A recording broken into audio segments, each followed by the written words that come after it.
Hey guys, today we're going to talk about American imperialism in the late 18, early 1900s, and really throughout most of its history, Americans had considered our nation anti-imperialist. But in the late 18, early 1900s, we're going to start seeing the United States look for, if not colonies, other areas which we could control and utilize resources and expand our markets and things of that nature. So we'll talk about that. We're also going to talk about the Spanish-American War today.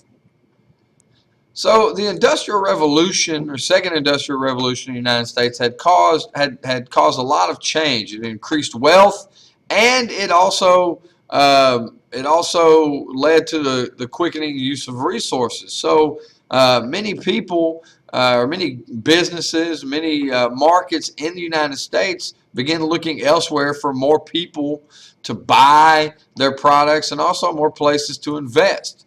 Also, an increase of trade had brought about the rise of large navies. The United States Navy had increased dramatically, and they needed places throughout the world to refuel and repair. You know, if you're going from, say, California to China, it's a good idea to have something in between there that you can stop at for any repairs or to load more coal or whatever. Also, you had ideologies like social Darwinism. And social Darwinism, of course, we talked about is the belief that, the strongest, the fittest companies, individuals, businesses, and even nations will survive and thrive. And it kind of is this survival of the fittest idea applied to economics and imperialism. So in the late 18, early 1900s, the major imperialist powers are, all the people we've been talking about: Great Britain, France, Germany, but also you have two other countries, Belgium and Japan, who are smaller or are newcomers.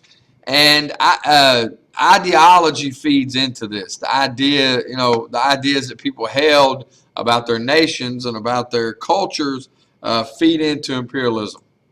You have the idea of nationalism or love of one's country. But again, I've said this before, but I think it bears repeating. Nationalism is not just love for one's country. I mean, that's patriotism, right? There's nothing wrong with patriotism necessarily. Nationalism is like patriotism on steroids. It goes beyond a love for one country into a belief that your country or your national group is superior to that of others.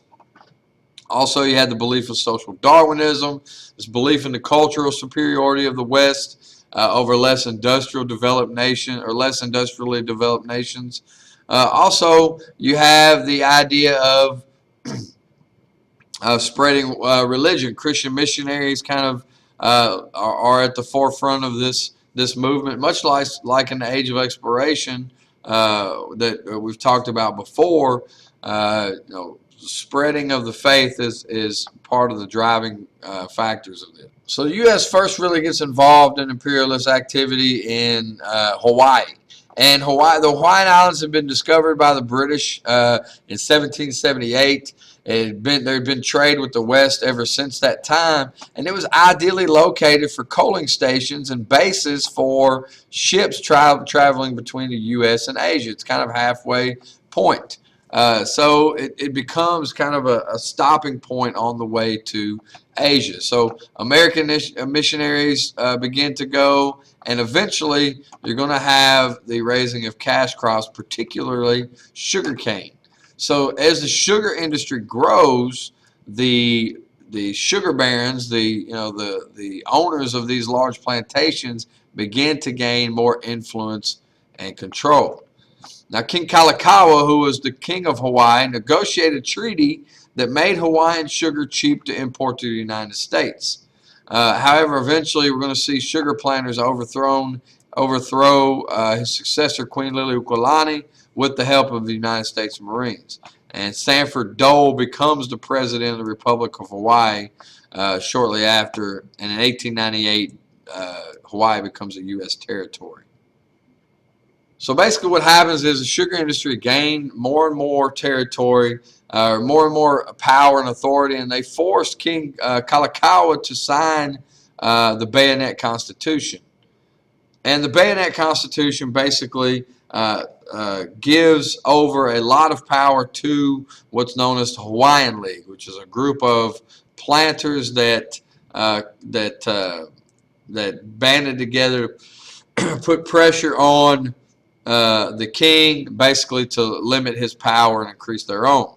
Queen Liliuokalani comes to power after Kalakaua dies, and she basically she reverses the position of the Hawaiian government and actually takes back some of that authority from the Hawaiian League. Of course, this makes the sugar tycoons very upset, and led by Sanford Dole, they basically engineer a crisis in Hawaii. Basically, they start a small uprising against the queen, and then they go to the U.S. ambassador of Hawaii and say, "Look, there's an uprising. You know, we need the government. We need the U.S. government to come in and protect our property and our lives and things of that nature."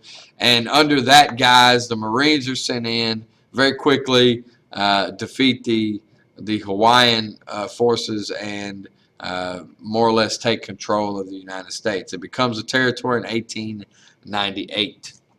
You also see the United States expanding its influence, or trying to expand its influence, into Asia.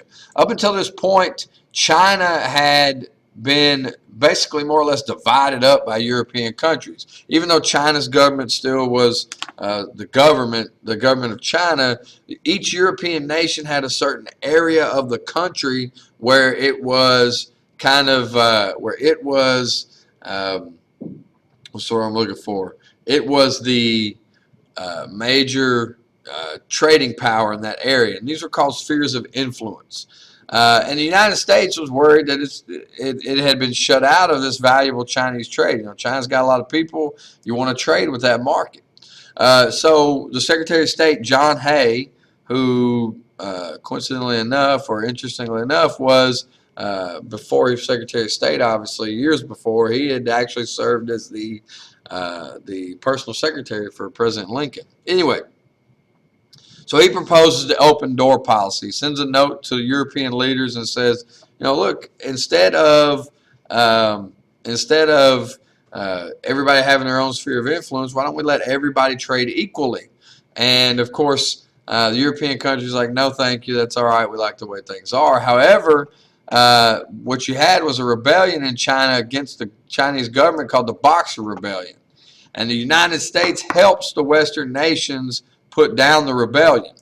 And basically the European countries then say, oh, well, maybe it's valuable to have these guys around.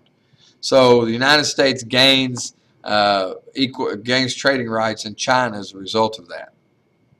In Japan, we use military power to basically force Japanese to trade. They had been isolated and unindustrialized till the mid-1800s, but in 1853 we send Commodore Matthew Perry into Tokyo Bay with four gunships, basically to pressure Japan to open its ports. And of course, after becoming open, they quickly industrialize and become a major military power that competes with the West. The major place where we see Americans gain imperial lands is through the Spanish-American War, however. And what had happened in 1868 is you had a series of revolts against Spanish rule by the Cubans. And the leader, Jose Marti, kind of emerges as the leader of the revolutionary movement. So he moves to New York City in 1878 and continues to agitate for Cuban independence through newspaper articles, books, poetry, all sorts of things. And he wants basically to convince Americans to support the Cubans. He returns to Cuba to participate in revolt in February 1895, but was assassinated soon after returning. Now, he becomes a hero in Cuba, obviously, but also in the United States. Spanish General Valeriano Weyler also galvanized American opinion against the Spanish when he uses ruthless tactics, executions, concentration camps, all those kinds of things to suppress the revolution. This angered Cubans, obviously, and started swaying Americans to support the side of the rebels. Now, this support was fed by the American media. American newspapers had these dramatic newspapers, headlines, and articles, and this is called yellow journalism. They pump up, they kind of pump up their news coverage and make it seem, make things seem different than maybe they are in order to sell newspapers. And finally, then you have a letter written by Spanish minister to the U.S. Enrique Dupuy de Lome, which ridicules President McKinley, and it was published in a New York Journal. It's called the DeLome letter. So this further angers people about the Spanish. They're even more angry about the Spanish. And then finally, the battleship USS Maine blew up in Havana Harbor off the coast of Cuba, killing 260 American sailors. Now, there was absolutely no proof of a Spanish mine. However, a Spanish mine was blamed by the newspapers, and basically this carried the United States into war with the Spanish. The war moves very quickly, and it's called actually a splendid little war by Secretary of State John Hay. But basically there's two main fronts. In the Philippines, you have Admiral George Dewey, who rushes to Manila Bay in the Philippines to engage the Spanish fleet. The U.S. has modern steel and iron-hulled U.S. ships. The Spaniards still had old-school wooden vessels, and very quickly the U.S. was able to defeat the Spaniards. As Dewey prepared for a land invasion of the Philippines, he found that there was a Filipino rebel by the name of Emiliano Aguinaldo who had been fighting the Spanish for years before. So Aguinaldo decides to join with the Americans and basically forces the Spanish forces to surrender. Now, in Cuba, the U.S. was not prepared for the war there. America's strategy was to control the port city of Santiago. Now, there is a major battle, the Battle of San Juan Hill, where obviously Theodore Roosevelt's Rough Riders gained fame for leading an important charge during that battle. Although that battle was mostly fought by what are called buffalo soldiers, African Americans, soldiers who served in cavalry units that were segregated at the time. During the battle, the U.S. Navy sank the entire Spanish fleet off the coast of Cuba, and basically, the United States naval superiority really led it to dominate in the war. So the war is a quick one. And the U.S. basically becomes an imperial power almost overnight. Spain gave up all their claims to Cuba. The United States gained territory in Puerto Rico and Guam, and Spain turned over the Philippines for $20 million. These territorial gains strengthened the military and economic position of the United States. It gave us more refueling stations, trade increased, and really kind of announced the emergence of the United States on the world scene as an imperial power. And what to do with the Philippines was not easily seen, quite frankly. There was lots of controversy over whether or not the United States should annex the Philippines. People for annexation believed the United States had a duty to spread its values overseas, democratic and, of course, Christian values both. Also, Philippines had economic and strategic values that couldn't fall in the hands of other countries, and people wanted the United States to benefit from it. However, lots of people believed annexation violated the idea of self-government, which was supposed to be the whole reason we went there in the first place, and they didn't want oppression to occur.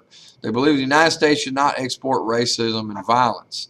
However, also many Americans believed that it would increase immigration, which meant more competition for jobs. So there's this odd kind of juxtaposition of people against annexation, workers and religious leaders in many cases, and other groups. In the end, February 1899, we narrowly approved the annexation of the Philippines, and almost immediately fighting broke out. Aguinaldo felt betrayed by the United States after helping fight the Spanish.